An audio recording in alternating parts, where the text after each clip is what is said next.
आता बातमी जालन्यातून आहे। जालन्यामध्ये शेतकऱ्यांच्या कर्जमाफीसाठी ठाकरेंच्या शिवसेनेचं आंदोलन सुरू आहे। स्मशानभूमीतल्या चितेवर झोपून त्यांनी आंदोलनाला सुरुवात केली आहे। बदनापूर तालुक्यातल्या केळीगव्हाण या गावामध्ये हे आंदोलन सुरू असल्याची माहिती आहे। शेतकऱ्यांना कर्जमाफी द्या, अन्यथा चितेला आग लावा असा इशारा या पदाधिकाऱ्यांनी सरकारला दिला आहे।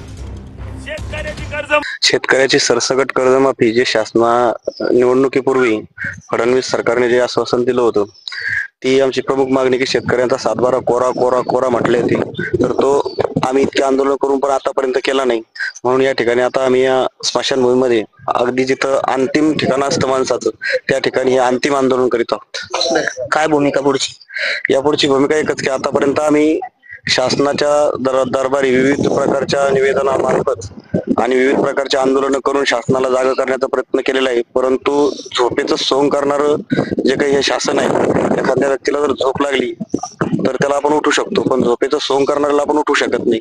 कोणत्या प्रकारे सोयाबीनला भाव नाही, कपाशीला भाव नाही, म्हणजे नेमकं करायचं काय? हे आंदोलन शेवटचं असणार? हे आंदोलन शेवटचं असणार आहे। आता या ठिकाणी एकतर या चितेला शासनाने आग द्यायची, नाहीतर मग कर्ज माफ करायचं, दोन्हीपैकी कोणतं तरी करा।